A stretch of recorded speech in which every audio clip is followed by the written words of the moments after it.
And it's a ticket talking Mazda for the biggest. That's a comma and a comma and a comma. Gotta get it. And it's a ticket talking Mazda for the biggest. That's a comma and a comma and a comma. Gotta get it. I'm a comma and a comma and a comma. Gotta get it. Comma and a comma. Gotta get it. And it's a ticket talking Mazda for the biggest. That's a comma and a comma and a comma. Gotta get it. I'm a comma and a comma and a comma. Gotta get it. Comma and a comma. Gotta get it. Hello and welcome to the JATV Show. My name is Jamie O'Neill and I will be one of the presenters on our new show that will be across all our platforms, but you can catch us at www.jatvscotland.com. Now before I get started, here is a few clips from our sponsors.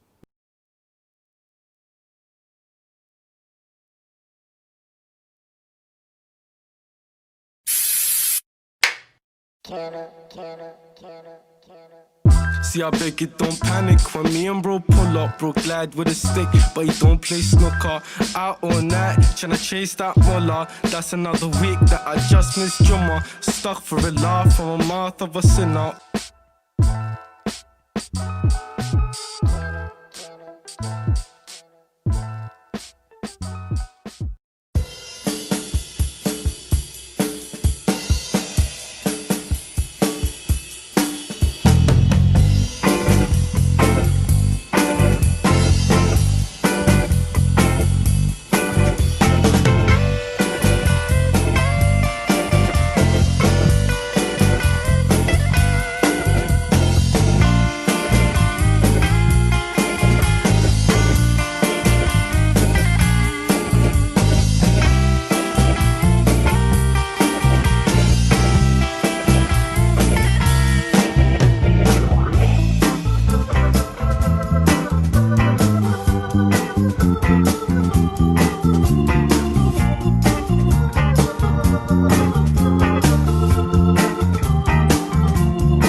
So normally the JATV Show will be a podcast style show. We will have guests and presenters in from time to time to discuss various topics. You can get in touch with us by WhatsApping 07933 860 363. You can email us at contact@jatvscotland.com, or there'll be other ways to get in touch with us through either our Instagram or Facebook. Now, over the past few weeks, people from all over the world have been coming together to raise awareness of discrimination against the black community across the world. We've been focusing on what's been going on in Scotland. So first up, we've had a chat with some of the people who attended the Black Lives Matter movement protest in Glasgow Green a few weeks ago.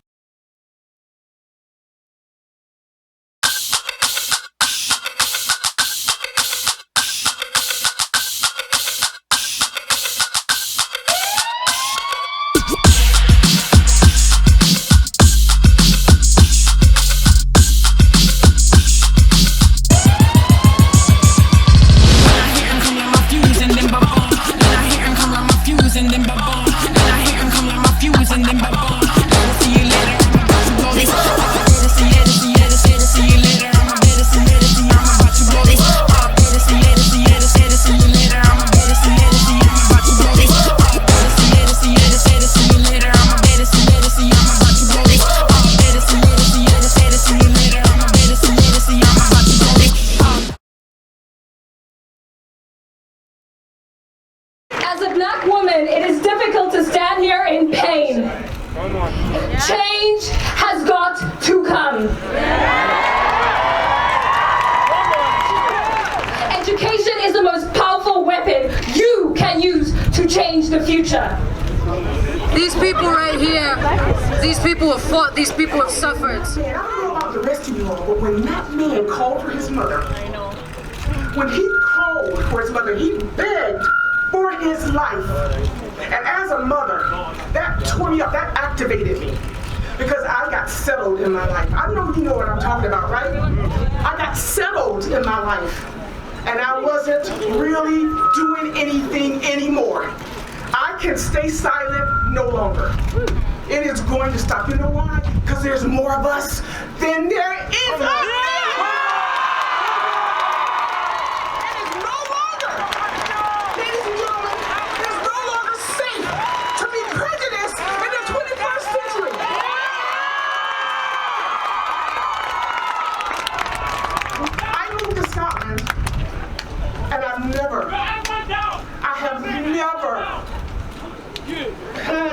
issues with racism. I've never been afraid to walk down the streets. I was never treated differently. And you know what? I thought that was okay because I was never treated differently. And I failed to remember my brothers and sisters. I was a failure, and I'm failing no longer. Don't fail. Oh, yeah! Don't stop, and don't fail. All lives will never matter until Black lives matter. It's my time. We're here to say it, and we're here to say it again and again until it counts. 18 is the number of times we're more likely to be stopped as Black people for a stop and search. Why? Why? The color of my skin? We are more likely to have poor health outcomes as Black people. Why? Why are we a risk factor? Black skin is not a risk factor. Black skin should not determine that I get healthcare, that I get an education, that I get equal rights. Black lives matter. Until they do, no lives matter. Black lives matter. Black lives matter. Black lives matter. Black lives matter. Again. George Floyd said, "I can't breathe," as he took his last breath. That's exactly how it feels. That's exactly how it feels. We cannot breathe.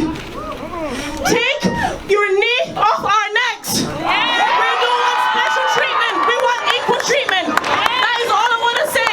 We do not want special treatment. We want equal treatment. I want to be able to get a mortgage and not be declined because of the color of my skin or the perception that I don't have money. I want to be able to apply for a job and get it because of my credentials, my competence. I want to be able to get a job not for tokenism and to show that you're diverse. When I'm 150,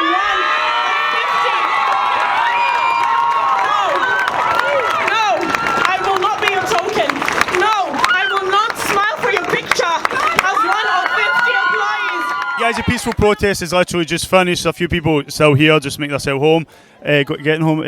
How you doing, my man? All good, all blessed, all blessed. So, what do you think of the day? It was good, man. It showed a wide community coming together. Obviously, it's dangerous times and everyone's been trying to keep their health into prospect, but it felt like we needed to do something physically. We were fed up of looking at the Instagram posts and the Facebook videos and the comments, so we felt like we needed to physically make a statement to those who are not listening, those that don't want to listen, or those that haven't given us a voice to speak. So I feel like today was good for the sanity of people just to out here and express themselves. Fiona, you were speaking earlier on. We've got some of your video which we'll include in this clip. What's your feelings?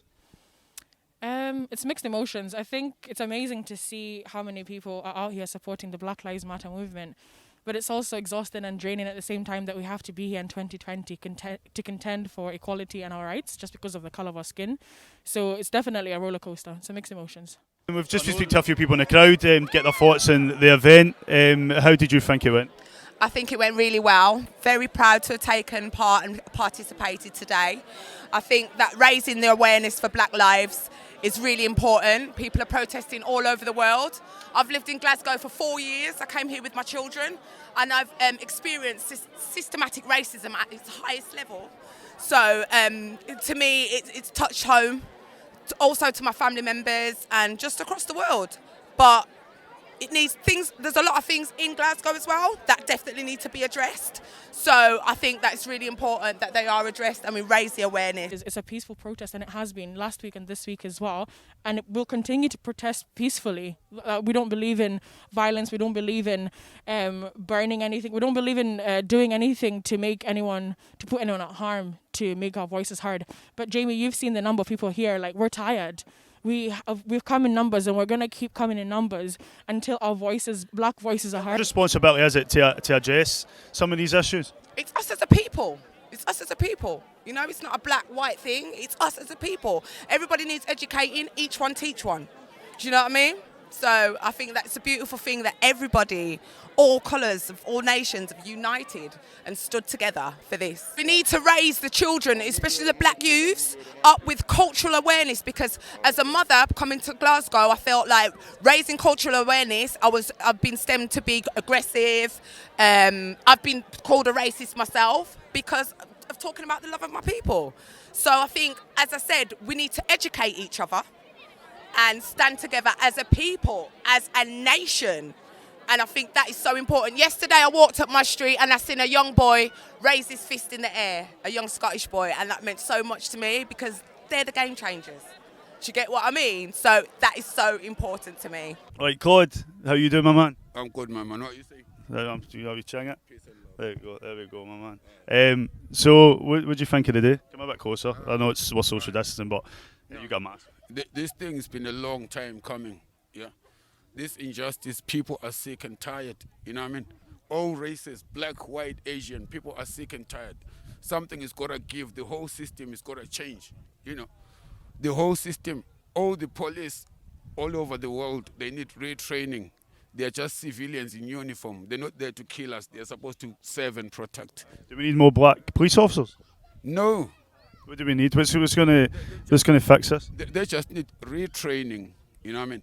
Because I think when they wrote whatever way they train each other, yeah, it was them days back in the day. But this is a new generation. It's always been tough for me growing up because before we were about to get deported, there was that refugee unity campaign. My sisters, my brother, and my mum were going to get deported. I was like, 7 years old? Obviously got through that.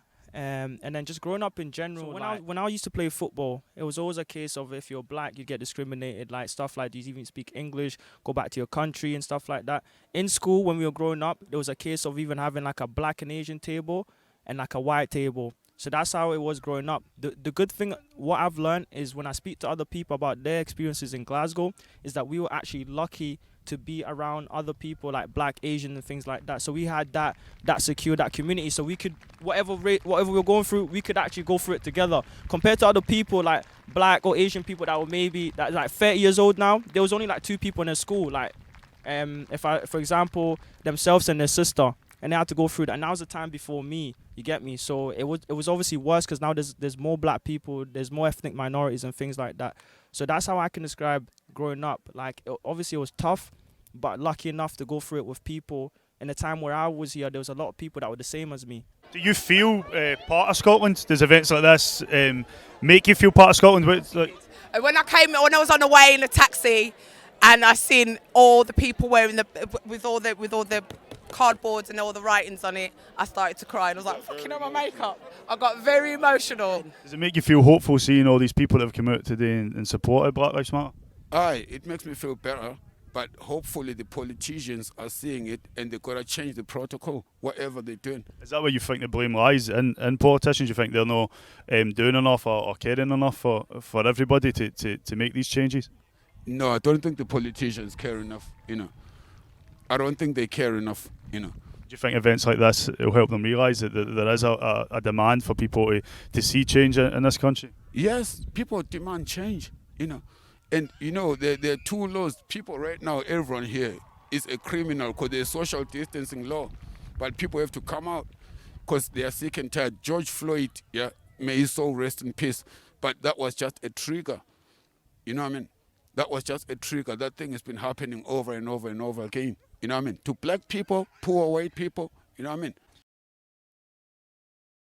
All right, it's competition time. If you want to win £100 cash, tax-free cash, then all you have to do is either like, share, subscribe or comment on any of the videos and any of the social media platforms. So for the next 5 days, we'll be checking out everyone who's commented, everyone who's liked and shared, everyone who's subscribed, and we'll be picking one person at random to receive £100 tax-free cash.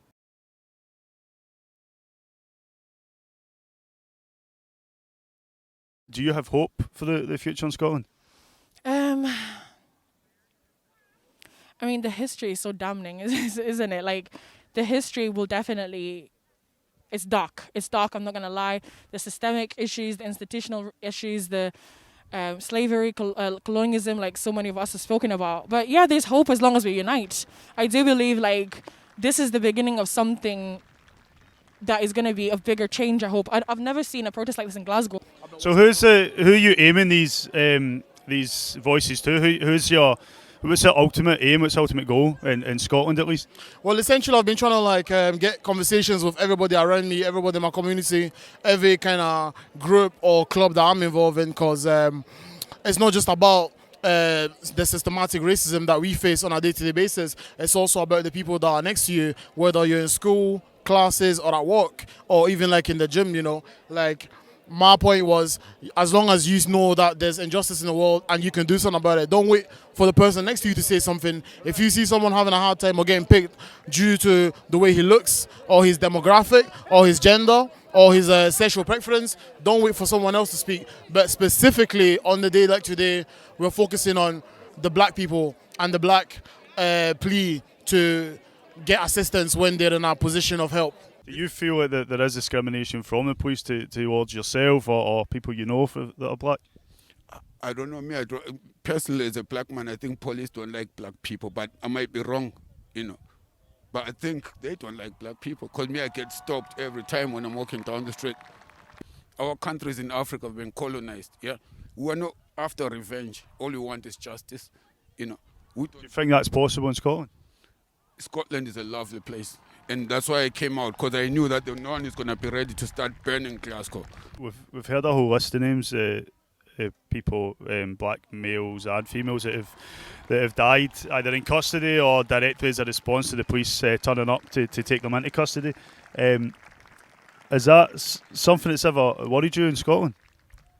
So, like, black people getting treated unfairly by the police, yeah, it has worried me, because I know that I'm black and I know that could be me. So you try to avoid it. So you try to be more careful. Every day you're always looking behind your shoulder, trying to adapt. Every day is a challenge. So you never know. I haven't had to worry about as much as people in America they do, because obviously the police brutality there is shocking. So I can say that it's not the exact same, but you still have that worry because it's happening. And then because you hear about people happening in Scotland, like Sheku Bayoh and stuff like that. So you still have that worry. It's not going to change just because I'm black. You still have that worry of it might happen to me. So you do tread more carefully. Say, for example, on a night out and things like that, or if you're driving in a car and there's like a couple of black guys in the car, you're just thinking, are we going to get stopped, or what, are they going to look at us differently? I was quite hesitant whether to come or not, because the first protest started, I think it was last week or 2 weeks ago in George Square, and there weren't a lot of people there.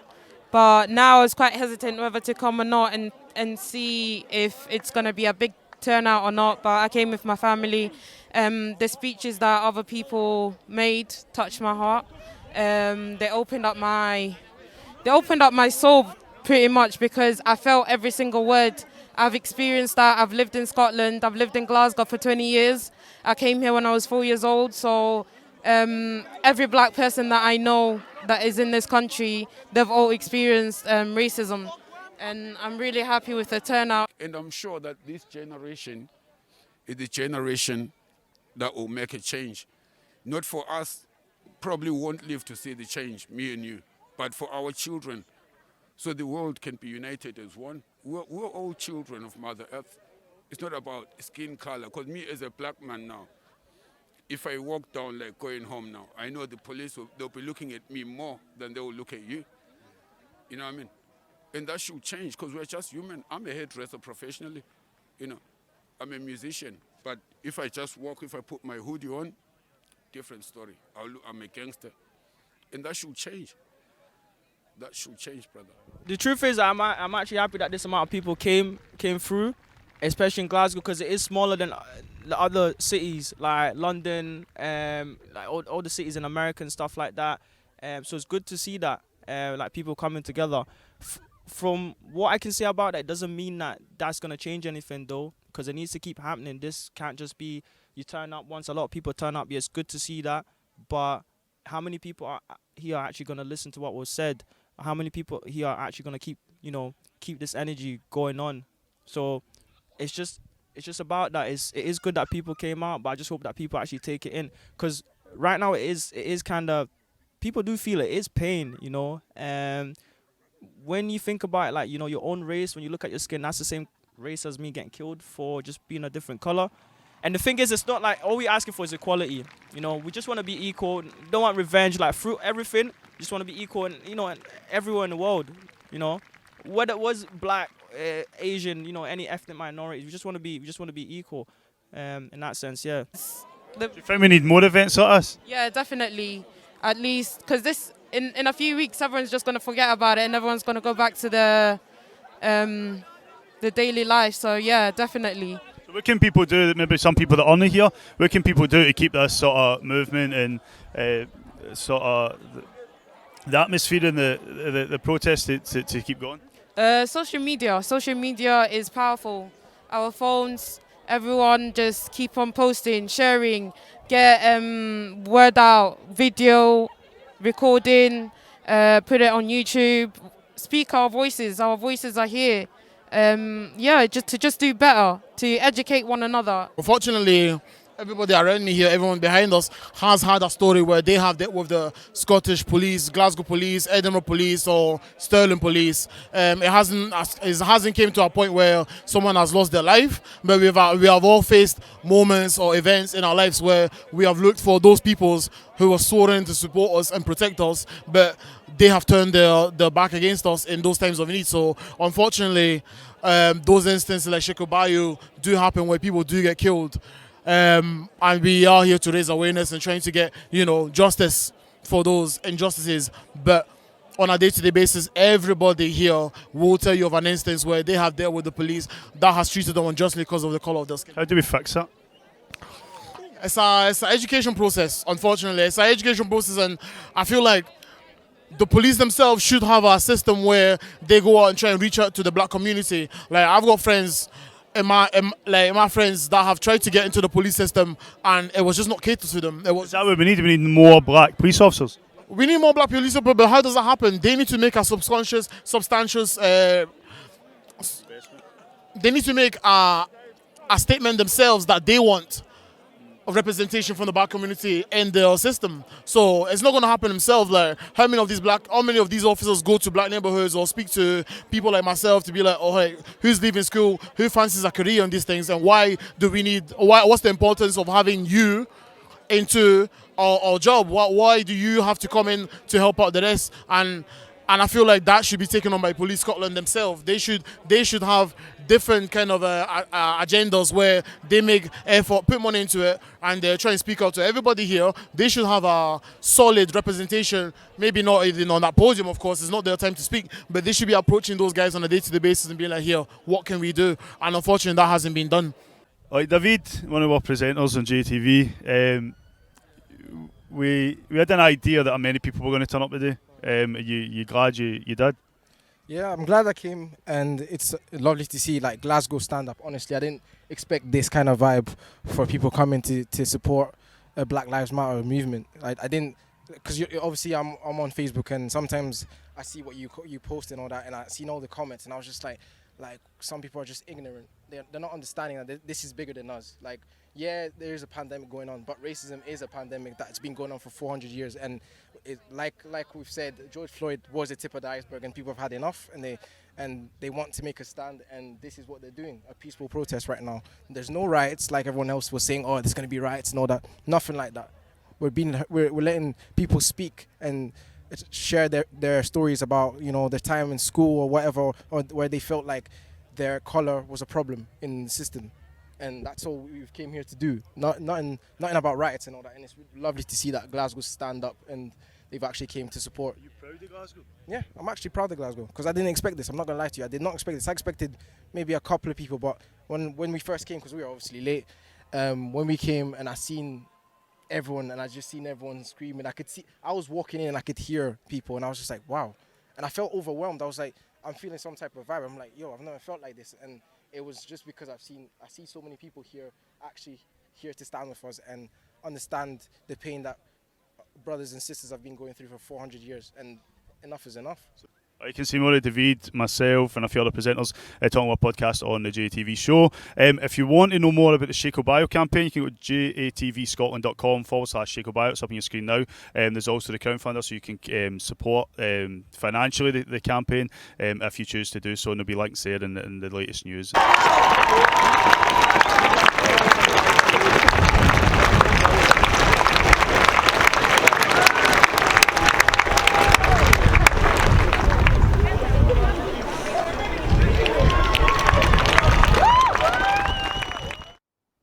Now, not everyone attended the protest. There was an online protest that the STUC had organised. So here's a clip of the Sheku Bayoh's family solicitor, Aamer Anwar, and his views on the Black Lives Matter movement and what people can do to support the family during the public inquiry. Thanks very much to the STUC for organising this today and a very short notice, and also to Caddy Johnson. I know how difficult it was for Caddy, for the Sheku Bayoh family, not to attend the demonstrations today. They thought that was the right decision. Caddy, of course, works as a staff nurse, and she thought that the risk to life was too much. But I also want to say thank you to the many thousands across Scotland and across the United Kingdom who have marched, who have demonstrated today. I might not have agreed with them attending because of COVID-19, but it shows the extent of anger at racial injustice that exists within this society. Because this isn't, people ask me the question over the last 2 weeks saying, well, why George Floyd? It's an issue that struck a chord right across this planet because of racial injustice that exists, not just in the United States. And we need to remember that when we talk about George Floyd, it was Caddy that said yesterday and the day before, it says, Scotland's George Floyd is Sheku Bayoh. The Sheku Bayoh family have been fighting for 5 years for justice. You know, when we look at the TV screen pictures, when we see the riots, when we see the police rioting, the state rioting, the violence of the police in the United States against the demonstrators, we have been there before. You could replace the pictures with the 1950s and the 1960s and the civil rights movement, and it would almost seem exactly the same. But one piece of hope that I've got from the last week or so of watching the pictures is the fact of the movement is now dominated by young black and young white people who have said enough is enough. But when we talk today and when people demonstrated today, one thing that stood out for me, and I apologise for my anger, because it's also frustration. Having fought racism for 30 years in this country, and it seems to me that every so often along comes a family in the midst of their grief, having to set up a campaign. And no one can understand the pain and the absolute pain that you feel when you have lost a loved one, and in the midst of your grief, having to set up a campaign simply to ask for justice. And remember this, it's not just Sheku Bayoh. Since 1969 in this country, there have been 3,000 deaths in custody. And ask the question, how many police officers have been successfully prosecuted for homicide, for the charges of homicide in the United Kingdom, in a democracy? And the answer is zero. And if you think Black Lives Matter, it's not just about hashtags. It's not just about the selfies. It's not just about hanging the banners outside the window. And all these things are important because it meant a great deal for Caddy. Because today was the 5th anniversary of the funeral, the day that she lay her brother to rest. But he does not rest as far as the family is concerned. And I think it's very important to remember what actually happened to Sheku on the 3rd of May 2015 at 7:30 a.m. What happened was that police received reports of a black man walking down the street acting erratically with a knife, and 6 police vehicles were dispatched. 6 police vehicles. The first 2 officers to arrive on the scene. Sheku walking down the street, open palms, no knife in his hand. No knife was ever found upon him. He never brandished a knife. He had never attacked a police officer knife. But what was the response of the police who greeted him? They used CS spray, they used pepper spray, they used batons, and he was brought to the ground in less than 1 minute. And he had a total of up to 9 police officers involved in the restraint and some 6 officers on him. Some 54 separate injuries, lacerations, a broken rib. When you say the words, "I can't breathe," about George Floyd, his family, Sheku Bayoh's family, has said, he said the words, "I can't breathe. Get off me." The first 2 officers who were on top of him weighed between 40 to 50 stones. The lies and the stigmatization started straight after Sheku died. The police sources that told the press and the politicians that he brandished a knife and he attacked people with a knife, that he had taken drugs. Well, there was no knife. And even if Sheku Bayoh had taken drugs, So what? Did he not have a right to life? Did he not deserve the right to live? And if he was breaking the law, then the police had to act. They had to act, but they had to act reasonably, legitimately, and proportionately, and he had the right to life. Now, many people have said, well, you know, what about the race? Race didn't come from us. The question of race didn't come from us. It was the family of one of the police officers who got in touch with the Sheku Bayoh family and then with the BBC to say that one of the officers was a racist and that he hated black people and he had been violent to their own family. And then that was exposed. Why is it that when a black person dies in police custody, it can take up to 5 years for the Crown Office to investigate that death? Because I'll tell you what, if it had been 9 black people that had surrounded a white man and he had died in suspicious circumstances in restraint, it wouldn't take 5 years for the Crown to decide whether they were going to prosecute or not. But that's exactly what happened in the case of Sheku Bayoh. It took 5 years to make that decision. In my 20 years as a criminal defense lawyer, I have never known the police to put 8 suspects in a room together, let alone the fact that they did this with 9 police officers. 5 days of protest and civil unrest in the United States has given the family of George Floyd, the black community in the United States, more than we will ever get. Because within 5 days, it was decided that 4 police officers will stand trial for the death of George Floyd. And in 5 years of campaigning, in 5 years of the Scottish criminal justice system, those police officers, not one of them, will ever stand trial. I will say this to all those people who are watching today. This is not just about one demonstration. This family has fought for 5 years, and I say this on a personal basis. You can hear the anger in my voice. I am tired of grieving at gravesides. Our community is tired of grieving at gravesides. I want a day that we can celebrate the lives of our black brothers and sisters rather than grieving their loss at the hands of racial violence. So we need you. We need the people who are listening here today. We need you to do more than just hashtags. We need you to support the campaign for justice of Sheku Bayoh. It has been relaunched today by the Scottish TUC. We need you to get the message out. We need you to support the crowdfunder, and we need you to join the line. We need you to take the knee when it comes, when we appear at the public inquiry. We need you to contact your MSPs. And I'll say this to every single politician, with a few honourable exceptions, to every public figure that went out and put up the name of George Floyd and said Black Lives Matter and their hearts were broken. Where were you in 5 years when we fought for the family of Sheku Bayoh and we heard nothing from you? Say his name, Sheku Bayoh, and do not stop. The powers that be carry a heavy responsibility.